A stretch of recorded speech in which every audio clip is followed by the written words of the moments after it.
আজকে বেরিয়েছিলাম নার্সারিতে, কিন্তু প্ল্যান জিরো। জীবনে ডাইরেকশন নেই, শুধু লোকেশন চেঞ্জ হচ্ছে। ক্যামেরা অন মানেই আমি ইনফ্লুয়েন্সার মুড।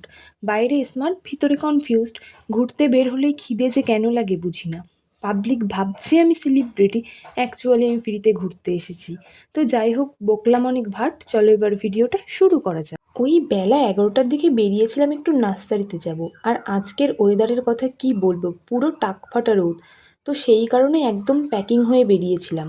আর এই সানগ্লাসটা নতুন কিনেছি, কেমন লাগছে অবশ্যই কমেন্ট করে জানিও। যেতে যেতে দেখলাম ওখানে মাছ ধরছে, আর মাছ ধরা দেখতে বেশ ভালো লাগে, তাই অনেকক্ষণ দাঁড়িয়ে দেখছিলাম মাছ ধরা। আর একটা দুটো তো ডাঙায় লাফালাফি করছিল, বেশ ভালো লাগছিল।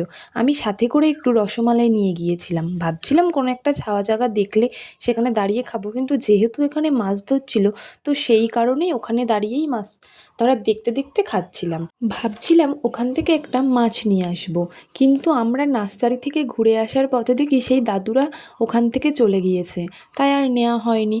তো যাই হোক, ওখান থেকে আমরা রসমালাইটা খেয়ে বেরিয়ে পড়লাম নার্সারিতে যাওয়ার জন্য। দুজনে মিলে বেশ গল্প করতে করতে আমরা 2-3 মিনিটের মধ্যে পৌঁছে গেলাম নার্সারিতে। আর তোমাদেরকে কি বলবো, এখানের গোলাপ গাছগুলো আমার এত ভালো লেগেছে, তাই ওখান থেকে আমি পছন্দ করে দুটো গোলাপ গাছও কিনেছিলাম। ওখানে আরও গাছ ছিল, ওই জবা, আরও অনেক রকমের গাছ ছিল, কিন্তু যেহেতু আমি গেছিলাম গোলাপ গাছ কিনতে, তো সেই কারণে ওখান থেকে পছন্দ করে দুটো গোলাপ গাছ কিনেছি। আর তোমরা একবার দেখো গোলাপ গাছগুলো কি সুন্দর লাগছিল। তো ওখান থেকে গাছ কিনে আমরা রওনা দিলাম বাড়ির দিকে। আর যেতে যেতেই দেখলাম এই সবুজ ধান ক্ষেতটা, যেটা দেখতে বেশ ভালো লাগছিল। তো ভিডিওটা এই অবধি, আমি বাড়ি যেতে থাকি। আর ভিডিওটা তোমাদের কেমন লাগলো অবশ্যই কমেন্ট করে জানিও। আর যারা নতুন দেখছো তারা অবশ্যই ফলো করে যেও পরবর্তী আরও সুন্দর সুন্দর ভিডিও দেখার জন্য। তো আশা করি ভিডিওটা তোমাদের খুব ভালো লেগেছে, জানি তেমন কিছু